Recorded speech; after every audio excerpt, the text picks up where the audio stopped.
নমস্কার, দেখছেন কলকাতা টিভি। আপনাদের সঙ্গে আমি মধুবন্তী। শুরু করছি চারটের চারদিক। আর চারটের চারদিকের শুরুতে এই যে গুরুত্বপূর্ণ খবরে আপনাদের নজর রাখবো। মুখ্যমন্ত্রীর সঙ্গে সম্পর্কিত ব্যাংকের এমডিকে প্রশ্নের অভিযোগ সাংবাদিককে গ্রেপ্তার করেছে অসম পুলিশ। অসম সমবায় ব্যাংকে কোটি টাকার নিয়োগ দুর্নীতির অভিযোগ উঠল।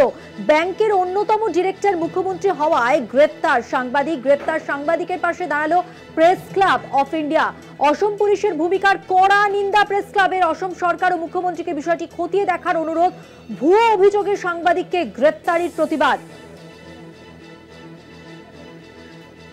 মুখ্যমন্ত্রীর সঙ্গে সম্পর্কিত ব্যাংকের এমডিকে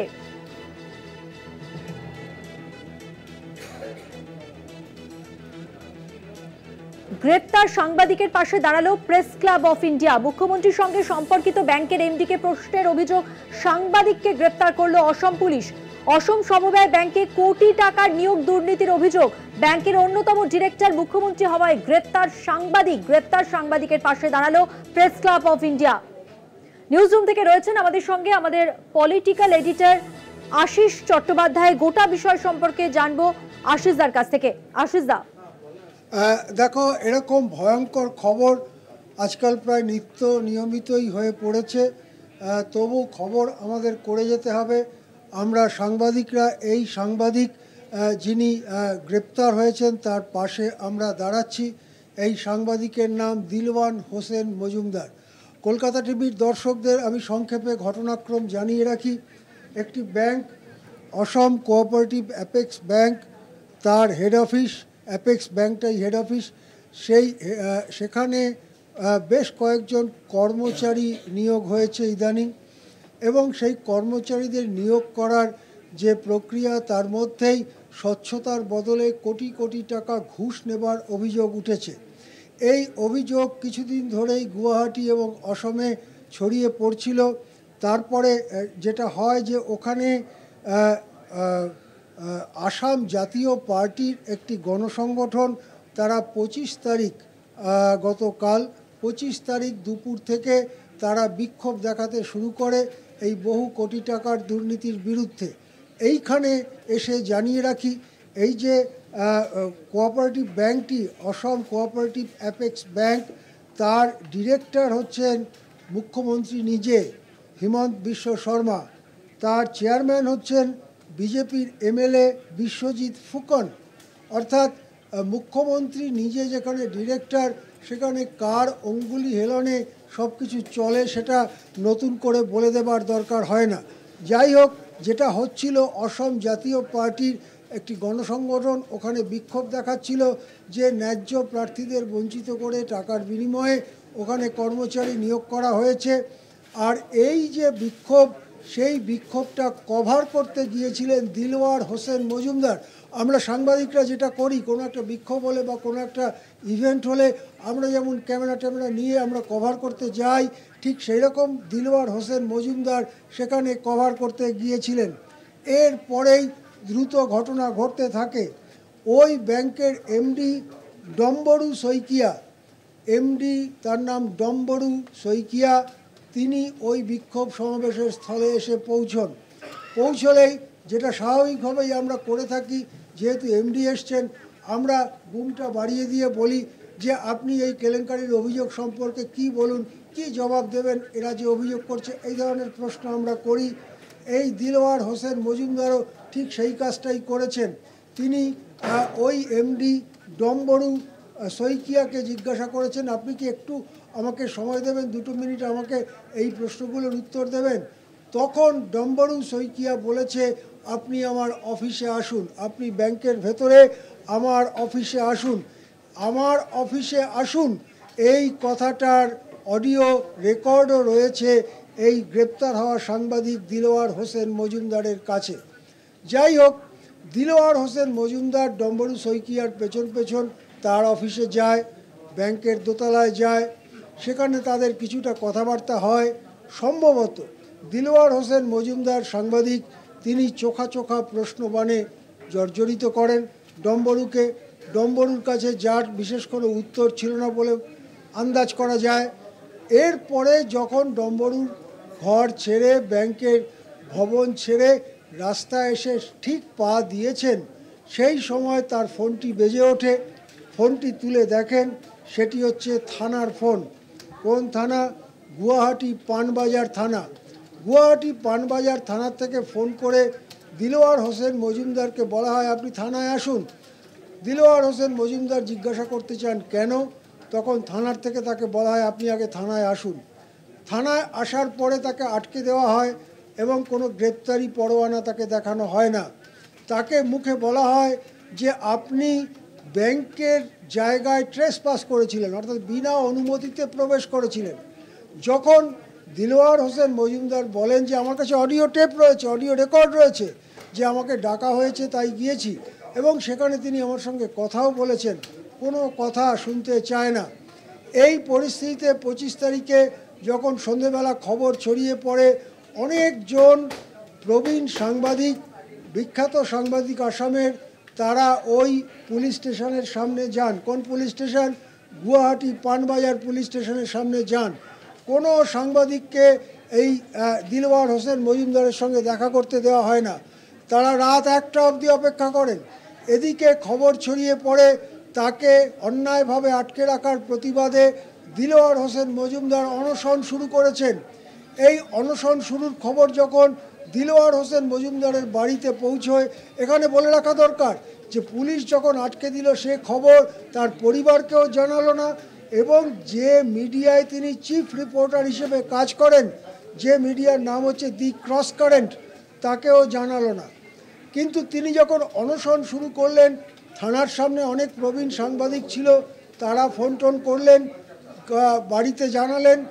ভোর রাত্রের দিকে দিলওয়ার হোসেন মজুমদারের স্ত্রী ইফতার যে খায় না সারাদিন উপোস করে, তারপরে ইফতার যে খাওয়া হয় সেই ইফতারের খাবার নিয়ে ভোর রাতে থানায় গেলেন, কিন্তু সেই খাবারের প্লেট সহ তার স্ত্রীকেও থানার থেকে বের করে দেওয়া হলো, দেখা করতে দেওয়া হলো না দিলওয়ার হোসেন মজুমদারের সঙ্গে। অবশেষে তাকে গ্রেপ্তার করা হলো। কি অভিযোগ? ব্যাংকের এলাকার মধ্যে বিনা অনুমতিতে প্রবেশ। এই ঘটনায় সারা আসাম উত্তাল হয়ে উঠেছে। হেমন্ত বিশ্ব শর্মা যদি নির্দোষ হবেন, তাহলে বিক্ষোভী হোক আর অভিযোগী হোক, তিনি কেন তার সামনে বুক চিতিয়ে দাঁড়াবেন না? বরং সামান্য প্রশ্ন করার অপরাধে এই সাংবাদিক, চিফ রিপোর্টার, দি ক্রস কারেন্ট মিডিয়ার চিফ রিপোর্টার দিলওয়ার হোসেন মজুমদারকে গ্রেপ্তার করা হলো। পরিবারের কাউকে জানানো হলো না, যে সংস্থায় তিনি কাজ করেন তাদেরকে জানানো হলো না। অসম প্রেস ক্লাবের ইনি একজন পদাধিকারী, অসম প্রেস ক্লাবকেও জানানো হলো না। এই যদি দেশে চলতে থাকে, ডবল ইঞ্জিনের সরকার মানে যদি এই হয় যে একজন সাংবাদিক খোঁজ খবর করতে গেলে তাকে বিনা কারণ দেখিয়ে তাকে গ্রেপ্তার করা হবে, তাহলে কোথায় চলেছে দেশ? অবশেষে সমস্ত সাংবাদিকরা যখন বেঁকে বসেন এর স্ত্রীকে দেখা করতে দিতেই হবে, তখন আজকে 26 তারিখে সকালের দিকে স্ত্রীকে একবার দেখা করতে দিয়েছে বটে, কিন্তু গ্রেপ্তার হয়ে গেলেন দিলওয়ার হোসেন মজুমদার, এই সাংবাদিক। একটি সাংবাদিকের 24 ঘন্টার কাহিনী আপনাদের শোনালাম, আর এই কাহিনীর সঙ্গে জড়িয়ে থাকলো আজকের ভারতের কাহিনীটাও। এই সাংবাদিকের 24 ঘন্টার কাহিনী আজকের ভারতের ক্রন্দনের সঙ্গে মিশে যাচ্ছে।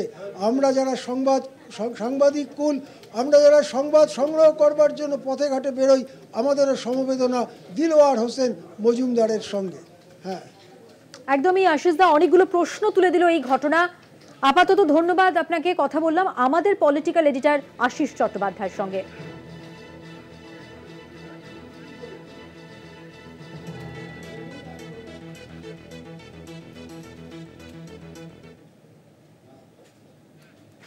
মুখ্যমন্ত্রীর সঙ্গে সম্পর্কিত ব্যাংকের এমডিকে প্রশ্নের অভিযোগ। একটু আগে যে খবর আপনারা দেখলেন, যেখানে সাংবাদিককে গ্রেপ্তার করা হয়েছে, যে প্রশ্ন উঠছে সেখানে কোন দিকে যাচ্ছে তাহলে দেশের যে রাজনৈতিক পরিস্থিতি বলুন এবং আর্থসামাজিক পরিস্থিতি বলুন, সব মিলিয়ে এই খবরের দিকে অবশ্যই আমাদের নজর থাকছে। কিন্তু এবার যে খবরের দিকে আমরা নজর রাখবো সেটা হলো যাদবপুর বিশ্ববিদ্যালয় নিয়ে আরএসএস এর মুখপত্রের সমালোচনা। বিশ্ববিদ্যালয়ে পঠন পাঠন ও গবেষণায় অন্তর্জলি যাত্রা হয়েছে বলে অভিযোগ। প্রগতিশীল বাম এবং অতি বাম ছাত্র অধ্যাপকদের দায়ী করেছে আরএসএস। সম্পাদকীয় সহ 7টি রচনায় বিশ্ববিদ্যালয়ের কঠোর সমালোচনায় স্বস্তিকার। আরো একবার জানিয়ে রাখবো, যাদবপুর বিশ্ববিদ্যালয় নিয়ে আরএসএস এর মুখপত্রের সমালোচনা, বিশ্ববিদ্যালয় পঠন পাঠন এবং গবেষণায় অন্তর্জনী যাত্রা হয়েছে বলে অভিযোগ। প্রগতিশীল বাম এবং অতি বাম ছাত্র অধ্যাপকদের দায়ী করা হয়েছে আরএসএস এর সম্পাদকীয় সহ 7টি রচনায়। বিশ্ববিদ্যালয়ের কঠোর সমালোচনার স্বস্তিকায়।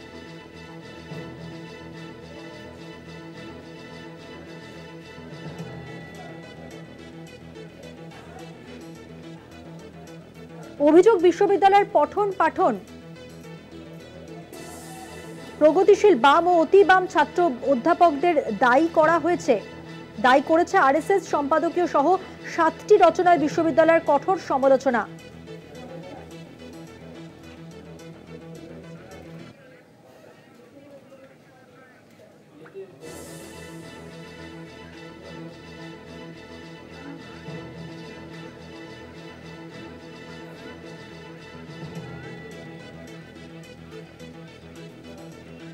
এই বিষয়ে রাজনৈতিক ব্যক্তিত্বদের ঠিক কি প্রতিক্রিয়া আপনাদের শোনাবো পরপর। আনতে হবে কেন? একটা শিক্ষা প্রতিষ্ঠানকে বাগে আনার প্রশ্ন আসছে কি করে? এটাই তো, এই মানসিকতাই তো নষ্ট করছে সমস্ত কিছু। এই যে সিপিএম কথাটা বলেছে, সিপিএম এর বাক্য বন্ধনের মধ্যেই লুকিয়ে আছে কন্ট্রোলিং মেন্টালিটি। কন্ট্রোল করব, আমরা আধিপত্য বিস্তার করব। একটা শিক্ষা প্রতিষ্ঠান, সেখানে কোনো রাজনৈতিক দল বলতে পারে যে বাগে আনতে পারছে না বলে এটা করছে? কেন? কে বাগে আনবে? শিক্ষা প্রতিষ্ঠান শিক্ষকদের, ছাত্রদের, অশিক্ষক কর্মচারীদের। রাজনৈতিক দল তারা কেন বাগে আনতে পারছে না? বাগে এনেছি, আমাদের ক্ষমতায় আছে, এই রকম কন্ট্রোল করব এই মানসিকতা নিয়ে সিপিএম এই জায়গাটাকে নষ্ট করার চেষ্টা করছে। তাদের কথাতেই সেটা প্রমাণিত। যাদবপুর বিশ্ববিদ্যালয়কে বাগে আনা যাচ্ছে না, এই কারণে আরএসএস, তৃণমূল যৌথ গাত্রদাহ এবং বামপন্থীদের বিরুদ্ধে, বামপন্থীরা যেহেতু যাদবপুরে শক্তিশালী, বামপন্থীরা যেহেতু প্রশ্ন করে যাদবপুরের ছাত্ররা, এবং সেই প্রশ্নের উত্তর দেওয়ার ক্ষমতা নেই, গরুর দুধে সোনা খুঁজে পাওয়া যায় কিনা এই প্রশ্নের উত্তর দেওয়ার যেহেতু ক্ষমতা নেই, প্রথমে তৃণমূলকে লেলিয়ে দিয়েছে। তারপর তৃণমূল যখন প্যাচে পড়েছে, শিক্ষামন্ত্রীর গাড়ির তলায় ছাত্র চলে আসছে, এই ছবি যখন চারদিকে সবাই দেখে ছিচিৎকার করছে, তখন তৃণমূলকে বাঁচানোর জন্য আরএসএস এখন ঝাঁপিয়ে পড়েছে অধ্যাপক এবং ছাত্রদের ঘাড়ে দোষ দিতে। এই কারণেই তো আমরা বলি যে একই বৃন্তে দুটি ফুল, বিজেপি আর তৃণমূল। ওই ফ্যাসিস্ট সরকার আর ফ্যাসিস্টের চেহারাটাই হচ্ছে এরকম।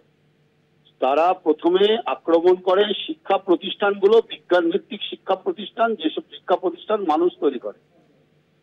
তা তারা চায় না, আসলে ওরা ওই আরএসএস এর নাগপুরের ইতিহাসটা পড়াতে চায়, যে ইতিহাসটা ওরা লিখেছিল 1925 সাল থেকে কিভাবে ব্রিটিশের সঙ্গে থাকতে হবে, ব্রিটিশের দালালি করতে হবে, স্বাধীনতা সংগ্রামে ব্রিটিশের সহায়তা করতে হবে, ব্রিটিশের পাশে থেকে আমাদের দেশের স্বাধীনতা সংগ্রামের বিরোধিতা করতে হবে, এই ইতিহাসটা পড়াতে চায়।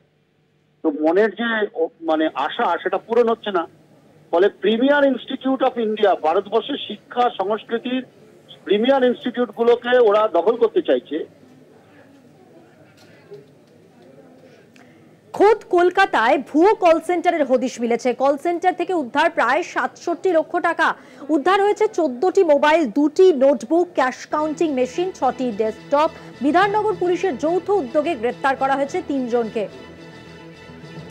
শাকিল মুস্তাক প্রতিনিধি রয়েছেন আমাদের সঙ্গে টেলিফোন লাইনে। শাকিল, যে 3 জনকে গ্রেপ্তার করা হয়েছে তাদের সম্পর্কে পুলিশ সূত্রে কি জানা যাচ্ছে? 3 জনকে গ্রেপ্তার করা হয়েছে। আন্তর্জাতিক যে ফেক কল সেন্টার, সেই কল সেন্টারের হদিশ কিন্তু বিধাননগর পুলিশ কর্মীর পক্ষ থেকে পাওয়া হয়, গোপন সূত্রে পায়, এবং বিধাননগর পুলিশের যৌথ তল্লাশিতে গ্রেপ্তার হয় এই 3 জন। উদ্ধার হয় বিপুল পরিমাণের টাকা, প্রায় 67 লক্ষ টাকার উপরে এই উদ্ধার হয়।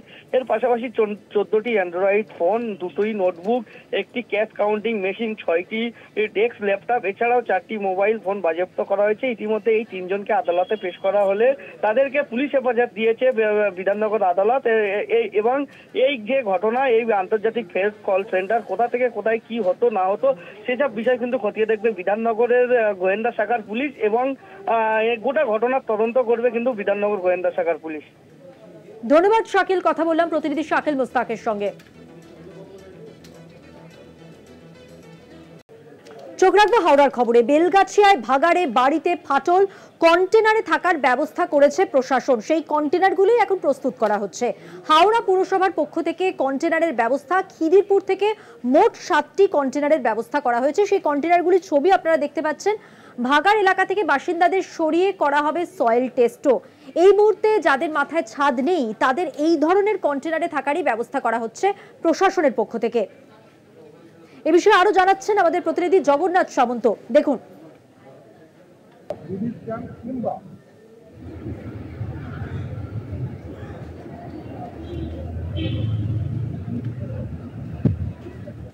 বেলগাছিয়া ভাগাড়ে যেসব বাড়িগুলি একেবারে ভেঙে ক্ষতিগ্রস্ত হয়ে গেছে, খোলা আকাশের নিচে বসবাস করছে, প্রশাসনের তরফ থেকে তাদের বসবাসের উপযোগী একটি স্থানে অর্থাৎ স্থানীয় ক্লাবে কন্টেনার আনা হয়েছে। যে কন্টেনারগুলি এই মাঠের মধ্যে রাখা রয়েছে তাদের ব্যবহারের জন্য উপযোগী করে দেওয়া হবে। এই কন্টেনারের মধ্যে তারা থাকবে, অর্থাৎ যেই বাড়িগুলি একেবারে ক্ষতিগ্রস্ত হয়েছে, যেই বাড়িগুলি একেবারে ভেঙে গেছে, সেই বাড়িগুলিকে যাতে তারা থাকতে পারে এইখানে উপযোগী করে দেওয়া হবে।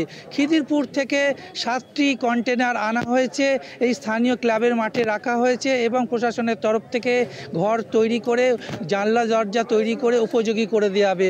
অর্থাৎ ওই জায়গায় যাতে বসবাস করতে পারে পরবর্তীকালে, তার জন্যই তাদের স্থানান্তরিত করা হচ্ছে।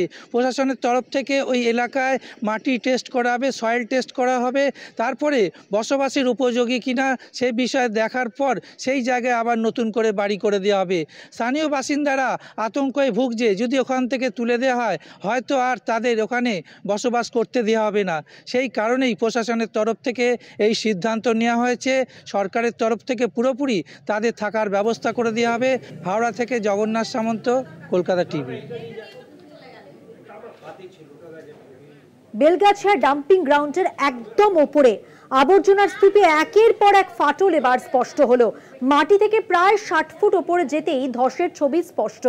পাহাড়ের কোলে রাস্তা নাকি আবর্জনার স্তূপ, সেটাই এখন এই ছবি থেকে বোঝা যাচ্ছে না। আর গ্রাউন্ড জিরো থেকে কলকাতা টিভি যে খবর তুলে এনেছে, যে প্রতিবেদন নিয়ে এসছে, তাই দেখে নেব আমাদের প্রতিনিধি অরিত্র ঘোষের সঙ্গে। দেখুন। বেশ কয়েকদিন ধরে হাওড়ার বেলগাছিয়ার এই যে ডাম্পিং গ্রাউন্ড, সেই ডাম্পিং গ্রাউন্ড এলাকায় মানুষের তীব্র বিক্ষোভ, অসন্তোষ। তার কারণ দীর্ঘদিন ধরে এই ডাম্পিং গ্রাউন্ডে আবর্জনা ফেলার কারণে ধসের সৃষ্টি হয়েছে, দেখা গিয়েছে ফাটল। আর সেই ফাটলে কার্যত স্থানীয় মানুষ যারা রয়েছেন, আশেপাশের বসবাসকারী, তাদের জীবন কাটানো হয়ে উঠেছে সবচেয়ে দুষ্কর। তার কারণ বিভিন্ন জায়গায় ফাটলের কারণে ঘর বাড়ি এক প্রস্থ ধসে যেতে শুরু করেছে। দফায় দফায় বিক্ষোভ দেখিয়েছেন স্থানীয় মানুষেরা। তবে এই ঘটনাকে ঘিরে বেশ কয়েকদিন ধরে হাওড়া পুরসভার এই এলাকায় দফায় দফায় বেড়েছে ক্ষোভ, মানুষের অসন্তোষ। রয়েছেন এখানকার প্রশাসন, তাদের তরফে আমার সাথে রয়েছেন হাওড়া যুব সভাপতি কৈলাস মিশ্রা। আমি একটু কথা বলার চেষ্টা করবো। কৈলাস দা, এখানকার মানুষজন একটা দাবি করছেন যে তারা কোথায় যাবেন, কোথায় থাকবেন যাদের বাড়িঘরগুলি ভেঙে গিয়েছে। ঠিকই, যার বাড়ি ভেঙে যায় তার এই টেনশনটা থাকেই, কিন্তু তারা এটাও জানেন যে দিদি মাথা উপরে আছে এবং তিনি অলরেডি আজকে কন্টেনারও এসে গেছে, ওইখানে এরা থাকবে এবং আফটার সামডে সমস্ত বাড়ি যে ইফেক্টেড আছে তাদের বাড়ি তৈরি করে দেওয়া হবে। এবং আমরা সমস্ত, কালকে আপনারা জানেন মিটিং হয়েছে, যাদের বাড়ি ভেঙেছে বাংলা আবাস যোজনায় দিদি আমাদের গভর্নমেন্ট তাদেরকে ছাড় দেবে। ইতিমধ্যেই সোশ্যাল মিডিয়াতে দেখা গেছে শুভেন্দু অধিকারী, বিরোধী দল নেতা, তিনি লিখছেন আমরা ভাষণে নয় রেশনে আছি। রেশন তো আমরা দিচ্ছি, রেশনে কোথায় আছেন? উনি ছবিতে আছেন, উনি এসে এরকম বলছে রক্ত বেরিয়ে যাচ্ছে, রক্ত একটা ফোটাও আমি তো দেখতে পারিনি, আপনারা দেখেছেন কি জানি না। উনি ড্রামাতে আছেন, উনি নাটকে আছেন, আর উনি ভাষণে আছেন, আসনে তৃণমূল কংগ্রেসের কর্মীরা আছে। মোটামুটি কতদিন লাগতে পারে এখানকার মানুষদের পুনর্বাসন পেতে? কারণ অনেকেই বলছেন, এক্সপার্টরা বলতে পারবে, কিন্তু যতদিন অবধি সেফ, ভালো করে, উইদাউট কোনো রিস্কে সিদ্ধান্ত হয়ে যাচ্ছে না, ততদিন অবধি তো থাকা উচিত না। এবং তাদেরকে বাড়ি বানিয়ে দেবেন আমাদের মমতা বন্দ্যোপাধ্যায়। প্রত্যেকটি মানুষের জন্য খাবার এবং রেশনের বন্দোবস্ত করা হচ্ছে হাওড়া শহর যুব তৃণমূল কংগ্রেসের তরফ থেকে। এবং যারা এখনো পর্যন্ত যাদের বাড়িঘর ক্ষতিগ্রস্ত হয়েছে তাদেরকে খুব তাড়াতাড়ি অন্যত্র পুনর্বাসন দেওয়া হবে, সে কথাও জানানো হয়েছে তৃণমূল কংগ্রেস এবং হাওড়ার যারা স্থানীয় শাসক দলের কর্মী রয়েছে তাদের তরফ থেকে। ক্যামেরা সন্দীপ সময়ের সাথে অরিত্র, কলকাতা টিভি, হাওড়া। এবার একটু নজর রাখবো বারুইপুরের পরিস্থিতির দিকে। রানা বেলিয়াঘাটা পুরসভার ডাম্পিং গ্রাউন্ড থেকে বেরোচ্ছে ধোঁয়া, বিষাক্ত ধোঁয়ায় সমস্যায় পড়েছেন বাসিন্দারা। গাড়ির চালক সহ সাধারণ মানুষের যাতায়াতের সমস্যায় ধোঁয়ার জেরে ঘটছে দুর্ঘটনা। সেই ছবিও আপনারা দেখতে পাচ্ছেন। প্রিয়গোপাল মুখোপাধ্যায় প্রতিনিধি রয়েছেন আমাদের সঙ্গে টেলিফোন লাইনে। প্রিয়গোপাল, এখানে কি পরিস্থিতি? একদম দেখো, তোমাকে যেটা প্রথমেই বলে রাখবো যে বারুইপুর পৌরসভার যে ডাম্পিং গ্রাউন্ড রয়েছে রানাবেলিয়াঘাটায় এবং রাস্তার পাশেই যে ডাম্পিং গ্রাউন্ড রয়েছে সেই ডাম্পিং গ্রাউন্ড থেকে কিন্তু প্রতিনিয়তই বেরোচ্ছে বিষাক্ত ধোঁয়া এবং এই ধোঁয়ার কারণে এলাকার যে এলাকাবাসী যারা আছে তাদের কিন্তু প্রচন্ড অসুবিধার মধ্যে পড়তে হচ্ছে এবং রাস্তায় যে পথচলতি যে যানবাহন তার যে চালক সেই চালকদেরও কিন্তু অসুবিধার মধ্যে পড়তে হচ্ছে এবং ঘটছে দুর্ঘটনা।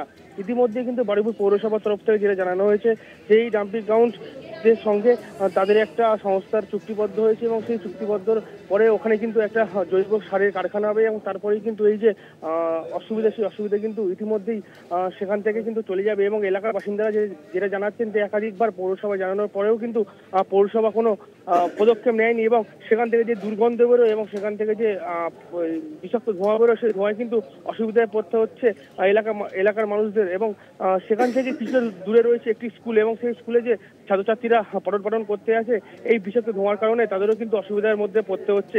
ইতিমধ্যেই বারুইপুর পৌরসভার তরফ থেকে যেটা জানানো হয়েছে যে ওই যে ডাম্পিং গ্রাউন্ড সেই ডাম্পিং গ্রাউন্ডে যে ময়লাগুলো রয়েছে সেই ময়লাগুলো যে জৈব সার কারখানা যে তৈরি হবে সেই কিছুদিনের মধ্যে সেই জৈব সার কারখানা তৈরি হলে এই অসুবিধা চলে যাবে এমনটা জানানো হয়েছে বারুইপুর পৌরসভার তরফ থেকে।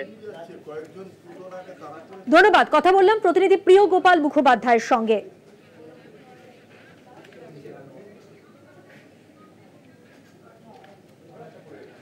চারটের চারদিকে এখন সময় হয়ে গেছে একটা বিরতি নেওয়ার। বিরতির পর থাকছে আরো খবর, সঙ্গে থাকবেন। ফিরলাম বিরতির পর। এবার যে খবরে নজর রাখবো, উত্তরপ্রদেশে 100 দিনের কাজের তালিকায় বড় দুর্নীতির খবর।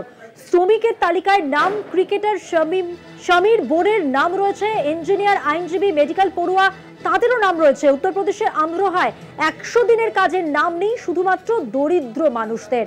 100 দিনের কাজে বাংলাকে বঞ্চনার অভিযোগ উঠল। বঞ্চনার অভিযোগের সংসদে সরব তামিলনাড়ু, কেরালা, ইউপির আমরোহায় মনরেগা তালিকায় নেই দরিদ্ররা। 100 দিনের কাজের তালিকায় বড় ব্যবসায়ী প্রধানের ছেলে। স্থানীয়রা কি বলছেন শোনাবো আপনাদের এবার। पुत्र बधू है, इसकी क्या समी की बहन है और इसका समी का मामू मुगीर है। इन लोगों के जो है खाते में, इसका लड़का MBBS करता है वहाँ कोटा में, जिन्हें कहा उसके खाते हैं, सैकड़ों खाते जो है इनने चला रखे हैं जिनसे जो है पैसे का दुरुपयोग करता है। पैसे का पंचायत घर बनवाया इनने, उसमें घोटाले, बहुत सारे घोटाले हैं।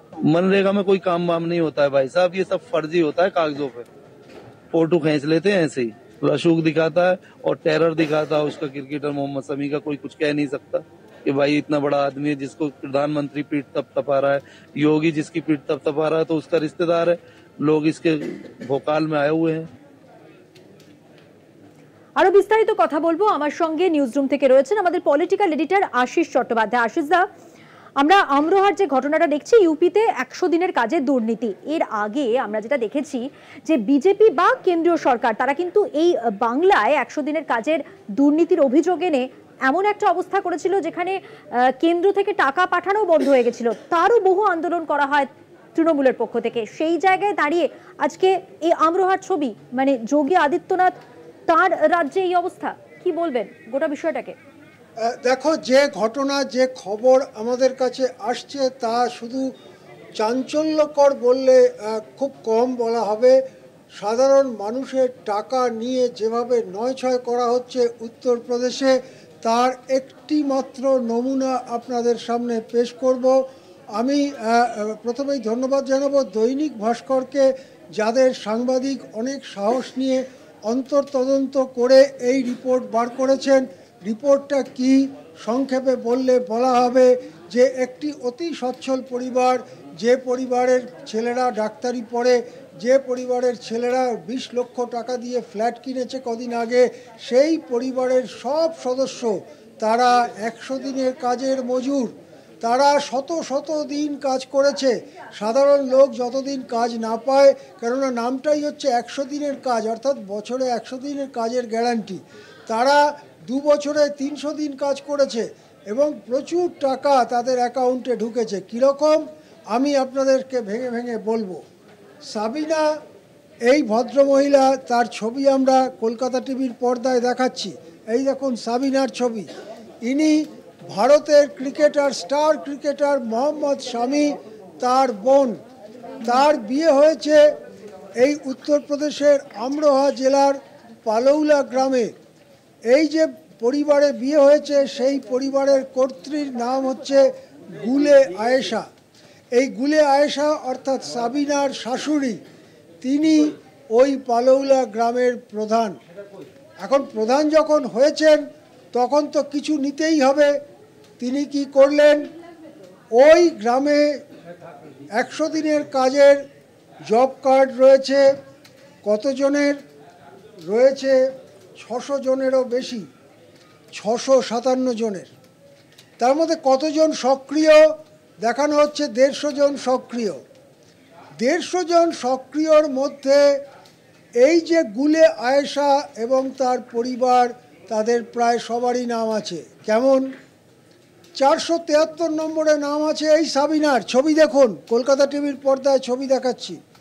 ইনি star cricketer, pace bowler Mohammed শামির বোন। মোহাম্মদ শামি মহান ক্রিকেটার, তা নিয়ে আমাদের কিছু বলার নেই। আমি আমরোহা জেলার এই পালৌলা গ্রামের ঘটনাটি জানাচ্ছি। মোহাম্মদ শামির প্রতি আমি অপরিসীম শ্রদ্ধাশীল, আমি তার ব্যাপারে কিচ্ছু বলছি না। ইনি হচ্ছেন মোহাম্মদ শামির বোন। সচ্ছল পরিবার, স্বামী পরিবার, সচ্ছল জায়গায় বিয়ে দিয়েছেন। কিন্তু সাবিনার নাম 473 নম্বরে জব কার্ডের লিস্টে। তিনি 22-23 সালে 374 দিন মাটি কুপিয়েছেন। মাটি কোপানো, পুকুর কাটা, যা যা কাজ করা হয় আর কি 100 দিনের কাজে দেখানো হয়েছে খাতায় কলমে। আপনার দেখে মনে হচ্ছে ইনি মাটি কুপিয়েছেন? তার জন্য তার অ্যাকাউন্টে ঢুকেছে কত? 70,000 টাকা। 70,000 টাকা।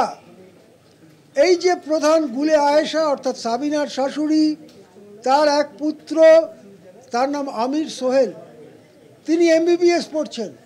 তার নামও জব কার্ডে, এই 100 দিনের কাজের তালিকায় জব কার্ড আছে, সক্রিয়। তিনি পেয়েছেন কত? গত 2-2.5 বছরে 61,000 টাকা। এই গুলে আয়েশার অপর পুত্র, তার অ্যাকাউন্টে কত ঢুকেছে? 65,000 টাকা। এই রকমই এই পরিবারের প্রতিটি সদস্য চেনা কন্ট্রাক্টর, ঠিকাদার, ব্যবসায়ী, সচ্ছল ব্যক্তি, মোটর গাড়ি হাঁকিয়ে যাচ্ছে। যখন বর্ষাকালে মোটর গাড়ির চাকায় কাদা ছিটকে পড়ছে, পাশের অভুক্ত মানুষটির গায়ে কাদা ছিটকে যাচ্ছে, তার নামটা নিষ্ক্রিয় তালিকায় ফেলে রাখা হয়েছে। গাড়ি চেপে যাওয়া লোকটি 100 দিনের তালিকায় সক্রিয়। এই জিনিস চলছে যোগী আদিত্যনাথের উত্তরপ্রদেশে আমরোহা জেলার পালৌলা গ্রামের একটি টুকরো ছবি। সাংবাদিক যখন DM নিধি গুপ্তকে ফোন করেন এবং SMS করে কি জানতে চান সেই বার্তা পাঠান, 3 দিন পর পর ফোন করেছেন। ডিস্ট্রিক্ট ম্যাজিস্ট্রেট নিধি গুপ্ত ফোনই ধরেননি, SMS-এরও জবাব দেননি। ব্লক ডেভেলপমেন্ট অফিসারকে যখন ফোন করেছেন দিনের পর দিন, কোনো জবাব দেননি, ফোনই ধরেননি। তার কি অর্থ হলো? তাহলে ডিস্ট্রিক্ট ম্যাজিস্ট্রেট, BDO সবাই যুক্ত এই দুর্নীতির সঙ্গে? সবার কাছে ভাগা যাচ্ছে নাকি ভাগা যাচ্ছে বিজেপির ওপর দিকে? সেই জন্যে সব মন্ত্রমুগ্ধের মতো চুপ করে রয়েছেন। গ্রামবাসীরা জানাচ্ছে প্রতিবাদ হয়েছিল একবার, 8 রাউন্ড গুলি চালিয়ে দেয় এই পরিবারটির লোকেরা। পরিবারের লোক হোক, পরিবারে ভাড়া করা সুপারি দেওয়া লোক হোক, 8 রাউন্ড গুলি চালিয়ে দেয়। গুলিতে আহত হন। আহত ব্যক্তিরা যখন প্রধানের সঙ্গে কথা বলতে চান ফোন করে, তখন ফোনটি ধরেন প্রধান এই গুলে আয়েশা, তার এক পুত্র। সেই পুত্র ফোন ধরে বলেন কিছু টাকা দিয়ে দিচ্ছি, মিটমাট করে নাও, ঝামেলা করো না।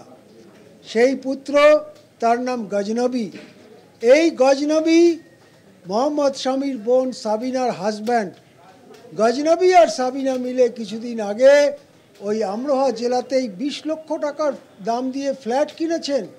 তবু তাদের নাম 100 দিনের কাজের তালিকায় সক্রিয় রয়েছে। আমরা দেখব উত্তরপ্রদেশের সরকার কি করে, কি ব্যবস্থা নেওয়া হয়। উত্তরপ্রদেশে যেমন ভুয়ো 100 দিনের কাজের রমরমা, তেমনি এইসব জিনিসের রমরমা কি ব্যবস্থা নেয় ডাবল ইঞ্জিন সরকার, আমরা তাকিয়ে আছি সেদিকেই। হ্যাঁ, একদমই কথা বললাম, সরাসরি নিউজ রুম থেকে ছিলেন আমাদের সঙ্গে আমাদের পলিটিক্যাল এডিটর আশিস চট্টোপাধ্যায়, তার সঙ্গে।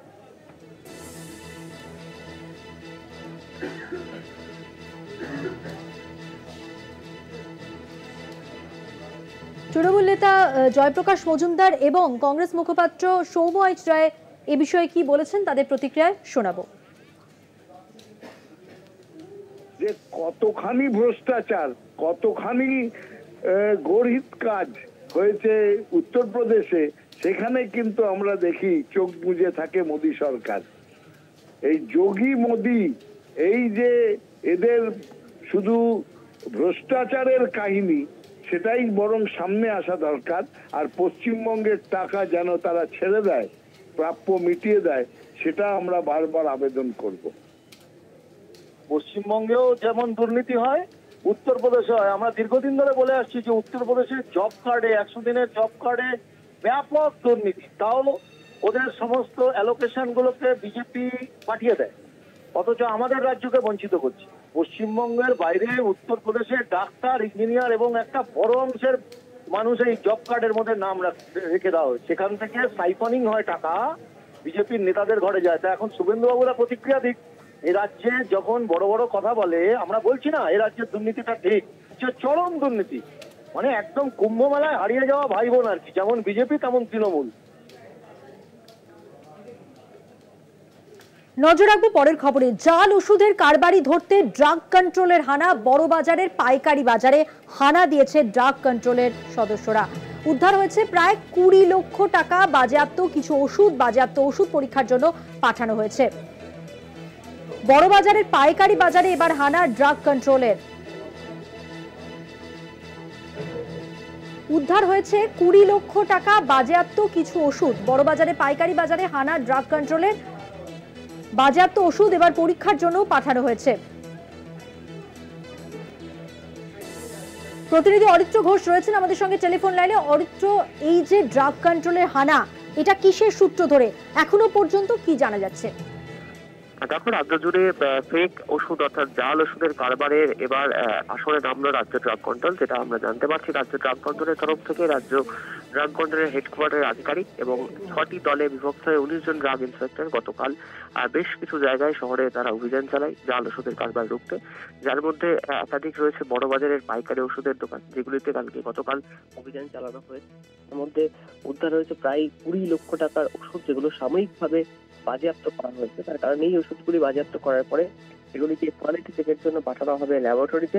এছাড়াও গতকাল Mehta building, Giria trade centre, Gandhi complex, Bagri market সহ একাধিক জায়গায় তারা হানা দেন। যেটা জানতে পারা যাচ্ছে যে সমস্ত ওষুধগুলি গতকাল বাজেয়াপ্ত করা হয়েছে, তার মধ্যে বেশিরভাগই ভিন রাজ্য থেকে আসা ওষুধ। সেই ওষুধগুলির পরীক্ষা নিরীক্ষা করা হবে। এছাড়াও শুধুমাত্র এই অভিযান চালিয়ে ওষুধ উদ্ধার নয়, যে সমস্ত পাইকারি দোকানগুলিতে তল্লাশি চালিয়ে আধিকারিকরা সেই সমস্ত দোকানের যারা কর্মী রয়েছেন তাদেরকে এই জাল ওষুধ কিভাবে ধরবে, কিউআর কোড স্ক্যান করে, সেই বিষয়টিরও প্রশিক্ষণ দেওয়া হয়েছে। ধন্যবাদ। কথা বললাম প্রতিনিধি অরিত্র ঘোষের সঙ্গে।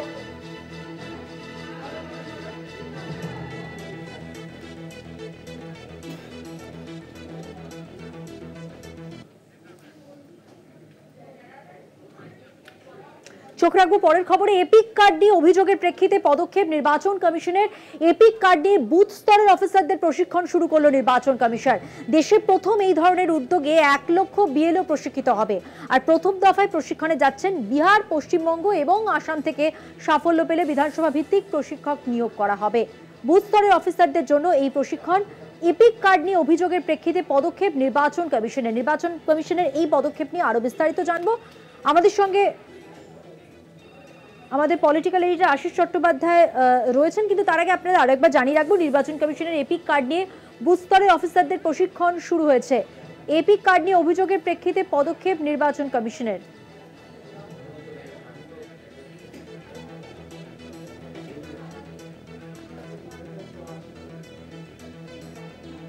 নির্বাচন কমিশনের এপিক কার্ড নিয়ে বুথ স্তরের অফিসারদের প্রশিক্ষণ নেওয়ার যে উদ্যোগ, তা প্রথম দফায় বিহার, পশ্চিমবঙ্গ, অসম থেকে।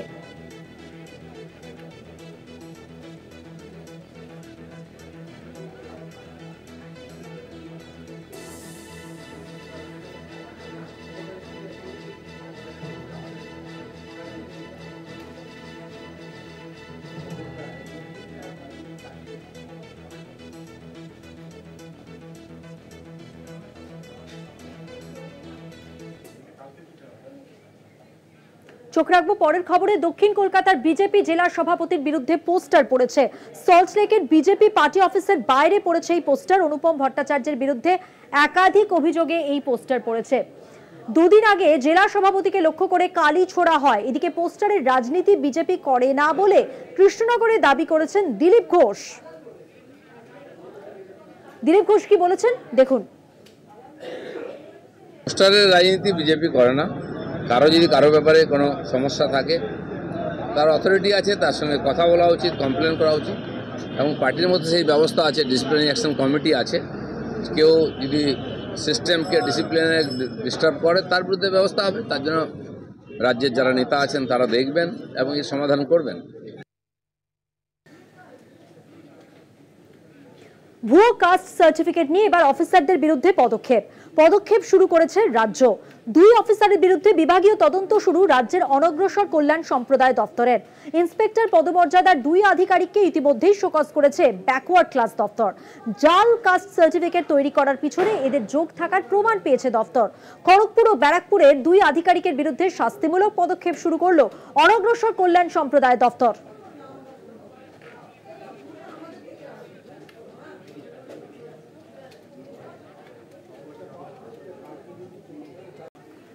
নজর রাখবো পরের খবরে। চীন সফরে বাংলাদেশের প্রেসিডেন্ট মোহাম্মদ ইউনূস। দেশে সেনা অভ্যুত্থানের সম্ভাবনার মধ্যেই চীনে চললেন প্রধান উপদেষ্টা। 4 দিনের সফরে ইউনূসের সঙ্গে কথা হতে পারে চীনা সুপ্রিমো শি জিনপিং এর। এর আগে মঙ্গলবার অর্থাৎ গতকাল বিকেলে জাতির উদ্দেশ্যে ভাষণ দেন ইউনূস। আর সেখানে পূর্বতন হাসিনা সরকার ও আওয়ামী লীগের বিরুদ্ধে দুর্নীতির অভিযোগ আনেন তিনি। কিন্তু তার আমলে সারা দেশে যে অরাজকতা ও হিংসার বিরুদ্ধে একটি কথাও বলতে শোনা যায়নি এই প্রাক্তন ব্যাংক কর্তাকে। একটি বাক্য ব্যয় করেননি সে দেশের সংখ্যালঘু হিন্দুদের উপর অত্যাচার প্রসঙ্গে। এদিকে ঢাকা সহ বাংলাদেশের নানা জায়গায় সেনা টহল চলছে। কোথাও কোথাও মৌলবাদীদের সঙ্গে সেনার সংঘর্ষের খবরও মিলছে। সেনা শাসনের সম্ভাবনা জোরদার হচ্ছে আরো। সেনা ক্ষমতা হাতে নিয়ে জাতীয় ঐক্যের সরকার গড়তে পারে নানা সূত্র জানাচ্ছে এমনই। দেশে এই পরিস্থিতিতে ইউনূসের চীন সফর কেন, সেই নিয়ে উঠছে প্রশ্ন।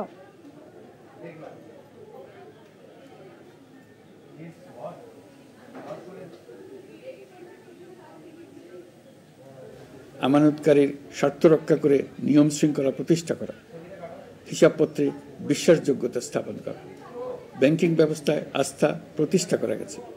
এর ফলে অর্থনীতিতে শৃঙ্খলা ফিরেছে। অন্তর্বর্তী সরকারের অর্জনগুলোর মধ্যে এটা ছিল খুবই গুরুত্বপূর্ণ। গত সরকারের লুটপাটের মহোৎসবে গত 15 বছরে $234 বিলিয়ন পাচার হয়েছে। এটা আমরা জানি। কত রকমভাবে পাচার হয়েছে তাও জানার বিষয়। অভিনব এক একটা পদ্ধতি ছিল।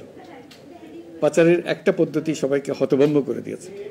এই পাচার হয়েছে বিদেশে অধ্যয়নরত সন্তানের কাছে টাকা পাঠানোর নামে। তিনি সন্তানের লেখাপড়ার জন্য এক সেমিস্টারের অর্থাৎ 3 মাসের খরচ বাবদ অফিসিয়াল ব্যাংকিং চ্যানেলে পাঠিয়েছেন $3,33,00,000, অর্থাৎ প্রায় 400 কোটি টাকা।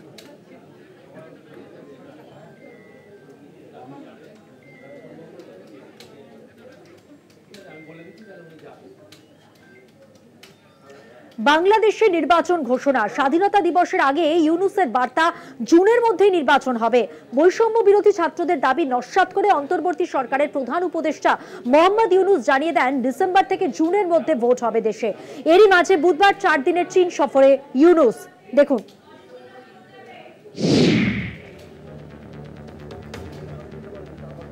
অবশেষে চাপের মুখে জাতীয় নির্বাচনের সময়সীমা ঘোষণা করলেন বাংলাদেশের অন্তর্বর্তী সরকারের প্রধান উপদেষ্টা মোহাম্মদ ইউনূস। বৈষম্য বিরোধী ছাত্রদের দাবি নস্যাৎ করে বুধবার তিনি জানান ডিসেম্বর থেকে জুনের মধ্যেই ভোট হবে দেশে। এবছর ডিসেম্বর থেকে আগামী বছরের জুনের মধ্যে নির্বাচন হবে। আমরা চাই আগামী নির্বাচনটি বাংলাদেশের ইতিহাসে সবচেয়ে অবাধ, সুষ্ঠু ও গ্রহণযোগ্য নির্বাচন হবে। এই জন্য নির্বাচন কমিশন সব ধরনের প্রস্তুতি নিতে শুরু করেছে। রাজনৈতিক দলগুলো ব্যাপক উৎসাহ উদ্দীপনায় নির্বাচনের জন্য তৈরি হতে শুরু করবে বলে আশা করছি। প্রথম থেকেই ছাত্রদের দাবি ছিল ক্ষমতাচ্যুত শেখ হাসিনার ফাঁসি না হওয়া পর্যন্ত নির্বাচন হওয়া উচিত নয়। ভোটের থেকেও তারা মুজিব কন্যার বিচারের দাবি জানাচ্ছিলেন। এদিকে দেশের আইন শৃঙ্খলা পরিস্থিতি নিয়ে ক্রমাগত সরকারের ওপরে চাপ বাড়াচ্ছে বাংলাদেশের সেনা। সেনাপ্রধান ওয়াকারুজ্জামান হুঁশিয়ারি দিয়েছিলেন, এমন কিছু করবেন না যাতে আইন শৃঙ্খলা রক্ষার ভার কাঁধে তুলে নিতে বাধ্য হয় সেনা। ফলে বিশ্লেষকরা মনে করছেন, সামরিক শাসনের ভয়েই এবার ভোটের সময়সীমা বেঁধে দিলেন ইউনূস। ইউনূসের চীন সফর।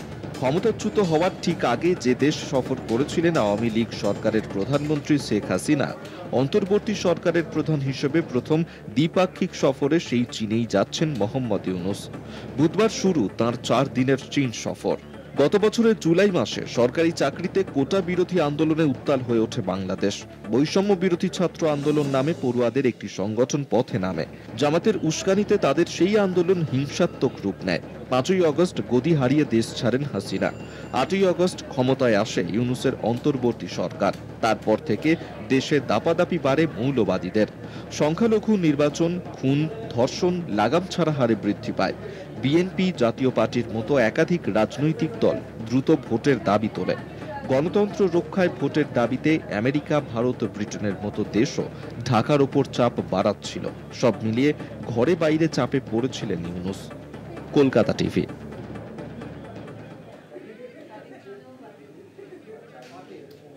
পরবর্তী সময় এই খবর নিয়ে আমরা ফিরবো, কিন্তু 4টের চারদিক আজকের মতো এ পর্যন্তই। দেখতে থাকুন কলকাতা টিভি, রাত দিন 7 দিন।